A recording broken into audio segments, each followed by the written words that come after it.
Autodromo Nazionale di Monza is the venue for the Italian Grand Prix. The historic circuit situated on the outskirts of Milan gives the tifosi the chance to see their beloved Ferraris on home soil. The 3.6-mile track is one of the fastest on the calendar, with lap speeds of over 150 miles per hour. Mika Häkkinen's on pole with Frentzen beside him. I go for it. David Coulthard lines up third in the second McLaren, with Alessandro Zanardi putting in his best performance of the year to start fourth. Eddie Irvine's way back in eighth. Only seconds to go, and the lights are out. A good start for Häkkinen, too much wheel spin for Frentzen. Zanardi's having a sensational start, moving up to second. Charging down to the first chicane, it's Häkkinen, Zanardi, Frentzen, Coulthard and Schumacher together. The Ferraris are well down as half the field take a shortcut. Genet and Takagi tussle for the same piece of road. That incident putting the Spaniard out. Riding with Frentzen right on the tail of Zanardi, he pulls alongside, the Mugen powering the German up to second place.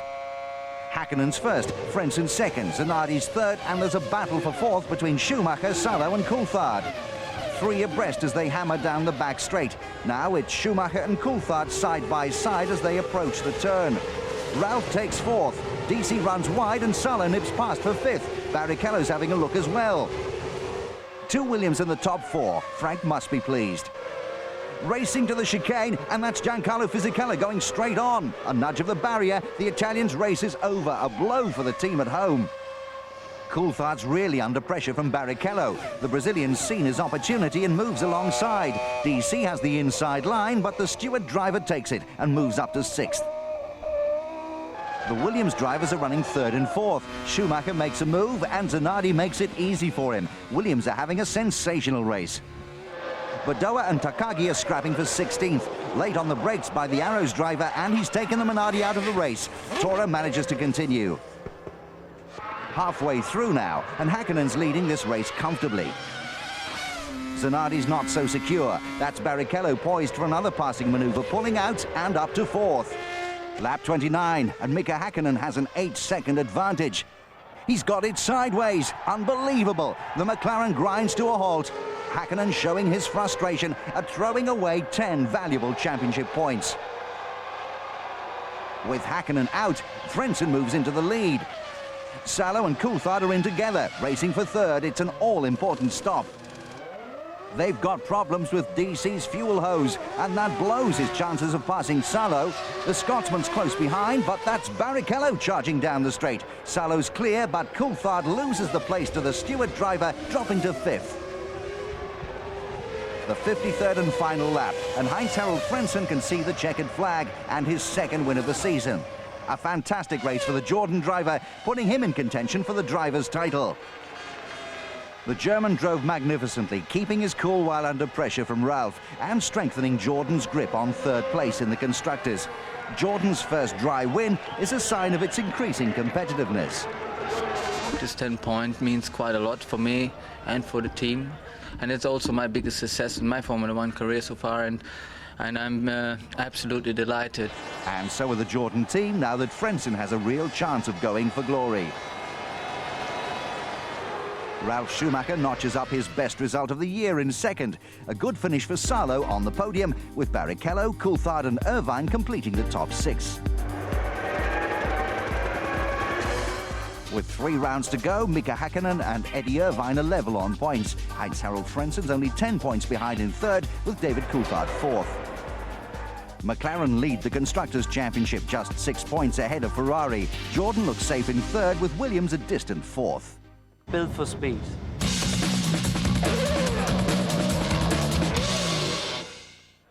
Williams had their most competitive race of the year in Italy. Ralf Schumacher and Alex Zanardi qualified in the top 6.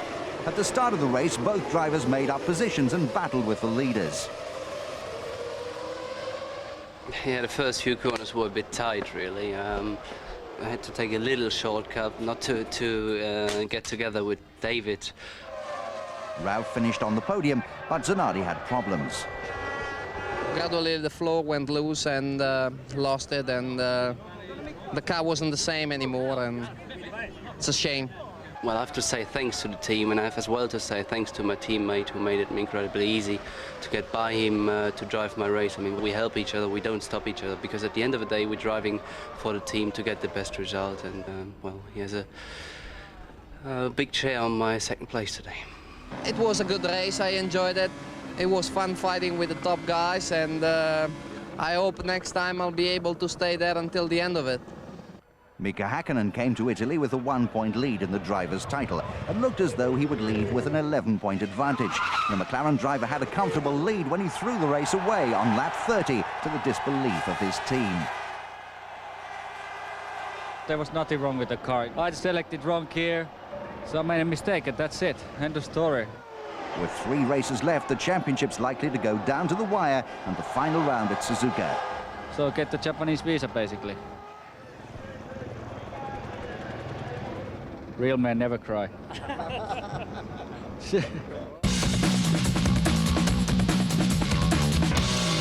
It's the time of year when the drivers' market comes alive.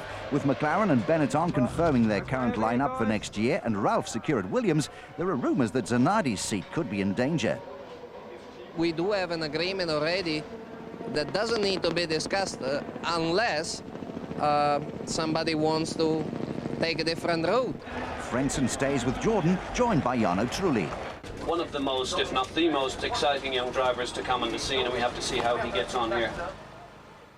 At the moment, I think they are the only team which really can fight and can catch the first 2 top teams like McLaren and Ferrari. Eddie Irvine leaves Ferrari at the end of the year to join Stewart, rebadged as Jaguar. Herbert will partner him with Barrichello, fulfilling a lifelong ambition. I remember myself climbing the wall at the go-kart track, which is just beside the racetrack, and then looking at those red cars and just wishing that one day I could be in Formula One and, I don't know, maybe a Ferrari driver. Michael Schumacher will give the Brazilian a run for his money, while the German's replacement this season is signed for Sauber. With all the connections with the Ferrari and everything, I think it's a right place for me. Sala replaces Alesi, who moves to Prost. I don't think it's very difficult to explain it when you stop all the time for very small details. Nick Heidfeld will partner Jean and the French team. I think for a newcomer, I'm very, very lucky to get a driver's post. My main goal for the first season is to learn.